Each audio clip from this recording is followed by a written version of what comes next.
we light our chalice to open our reflections today. And as we light this flame, we will hear words from Robert Kennedy.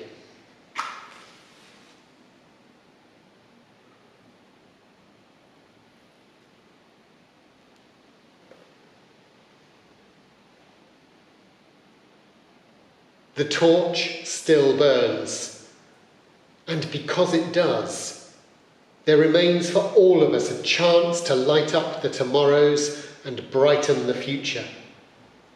For me, this is the challenge that makes life worthwhile.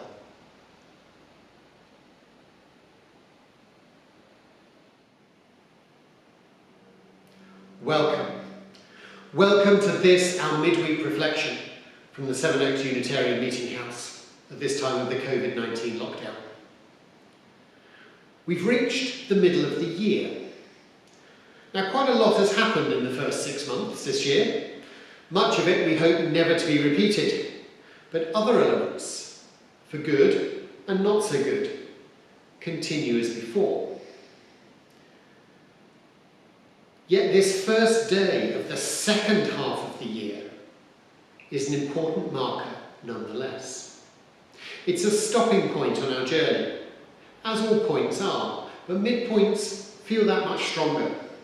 It's part of our continuing journey, but it's a time to look back perhaps to see where we are, but in the words of Robert Kennedy, a time to see how we might light up the tomorrows and brighten the future.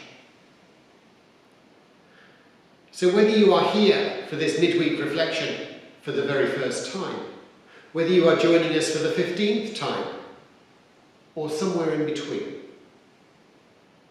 I bid you a very warm welcome today.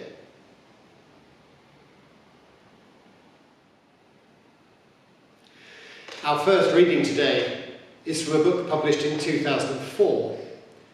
It's by Karl Honoré, and the book is called In Praise of Slow. It's an attempt to highlight the ever-increasing rush of modern life, how we might look beyond the pursuit for speed. I stress this book was written a few years ago, but it could have been written any time in recent years until a few months ago. The world it describes may actually seem very distant now, but it's important we hear it. Take yourself back to early 2020. What's the very first thing you do when you wake up in the morning? Draw the curtains? Roll over to snuggle up with your partner or your pillow? Spring out of bed and do 10 push-ups to get the blood pumping? No. The first thing you do, the first thing almost everyone does, is check the time.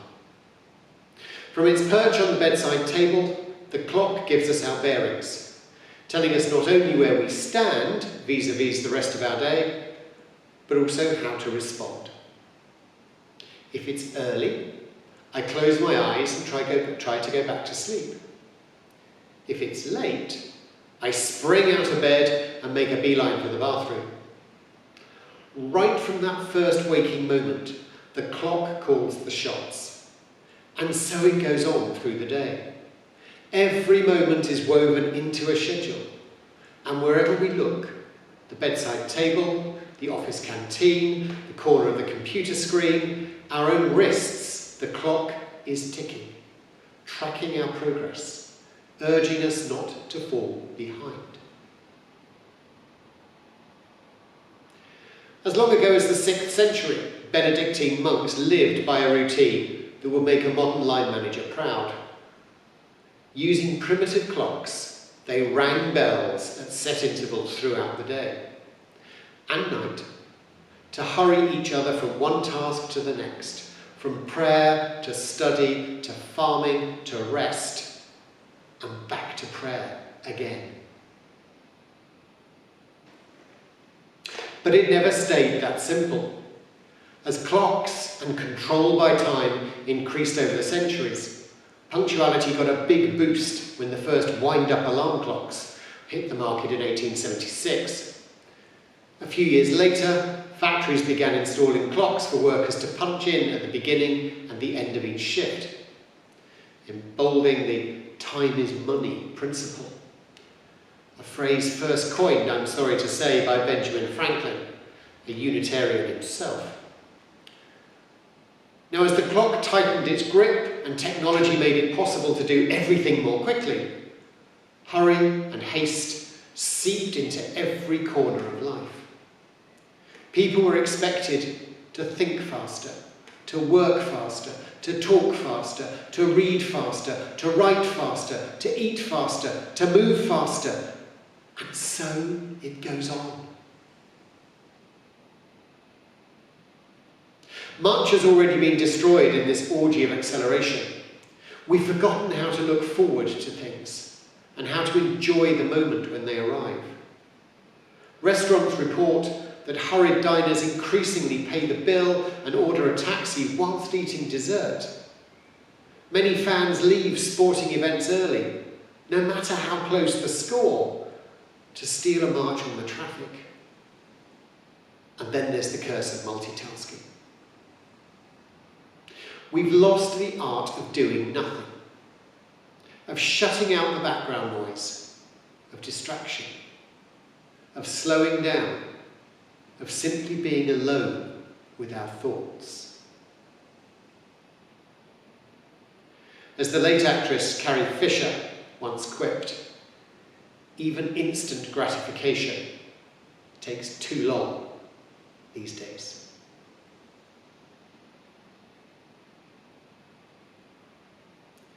Words from In Praise of Slow by Karl Honoré.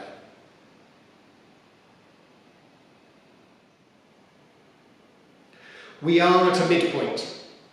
We are 6 months into a 12-month year, but this is a leap year. And this does bring us to the exact midpoint. This is the 183rd day of the year, and there are 183 days to go to the end of 2020. Now, the middle of something is always a strange place. A.A. Milne put it very well. Halfway up the stairs is the stair where I sit. There isn't any other stair quite like it. It's not at the bottom, it's not at the top, but this is the stair where I always stop. It's a unique place. It's a place from which you can both view where you've come from and where you are heading to. Now, in this time of the coronavirus lockdown, we're of course always hoping we might be over halfway through. It's been 3 months since the lockdown started, nearly 4 months since we knew of the risks of COVID-19. Our Unitarian meeting houses and churches in Kent are closed, and we look set to remain that way until September at the very earliest. Are we beyond the midpoint? Are we behind it? We really don't know. Yet we do know that lockdown is starting to lift in most of our lives. Things are moving towards, well, what are they moving towards? Back to where we were? A complete return? Back to a new future? A whole new normal? A brighter future, perhaps? The reality is we really don't know. However, we might want to reflect a little on what a return to the old normal would really mean. From this midpoint, we can look back at the way things were, the way they changed to bring us to today, the changes happening right now, and then some thoughts for that longer term.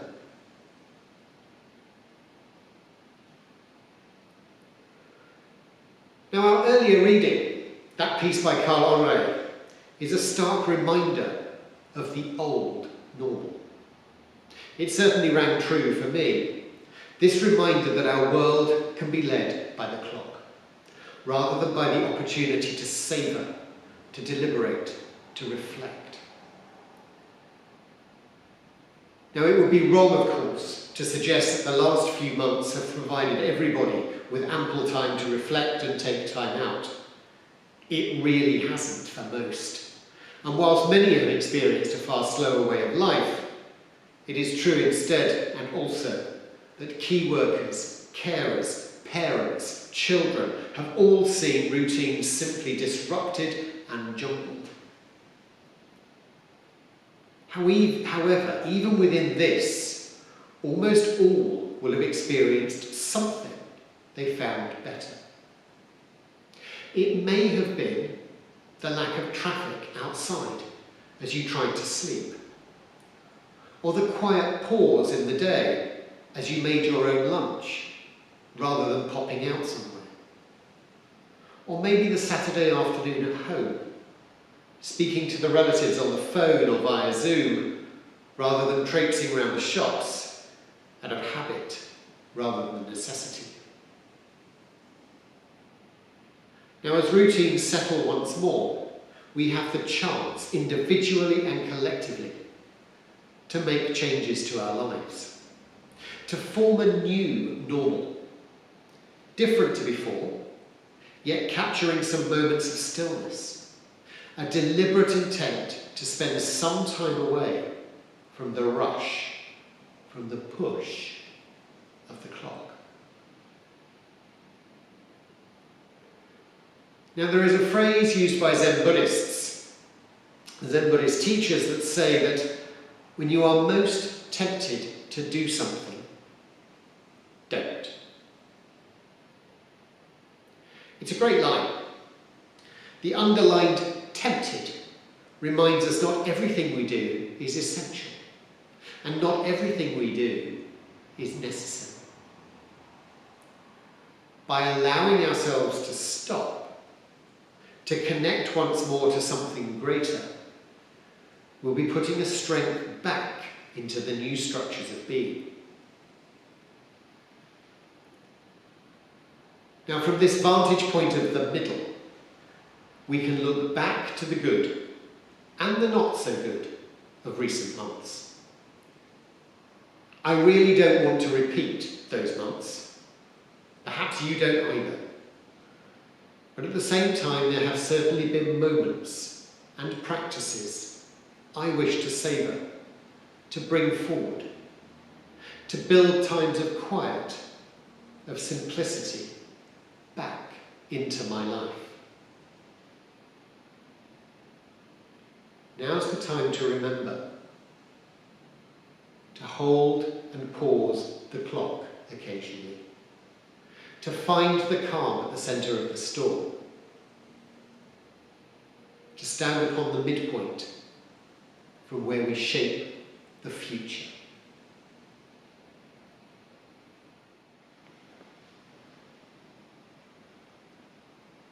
Let us come together now in a time of quiet and stillness.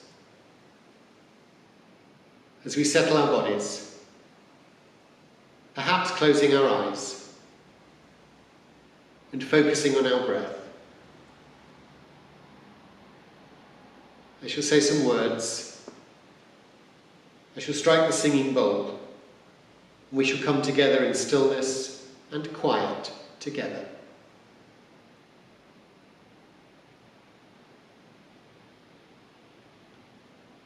The silence will be broken with music to continue our reflections. As we settle our bodies, becoming aware of our surroundings,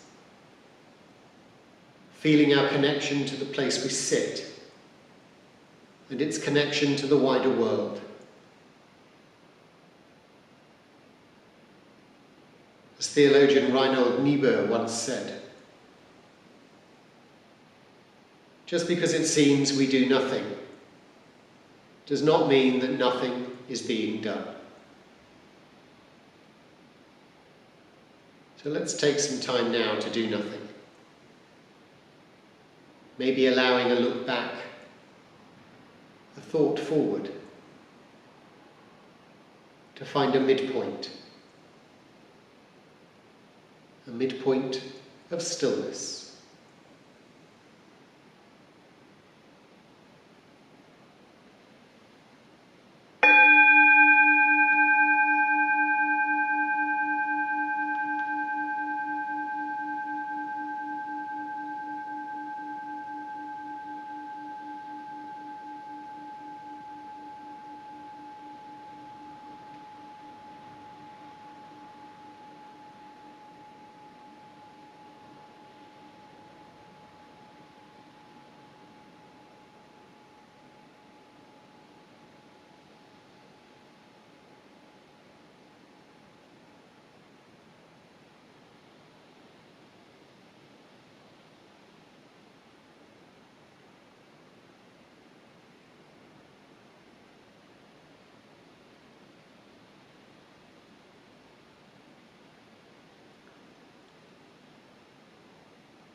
As we extinguish this flame, the torch still burns, and because it does, there remains for all of us a chance to light up the tomorrows and brighten the future. For me, this is the challenge that makes life worthwhile.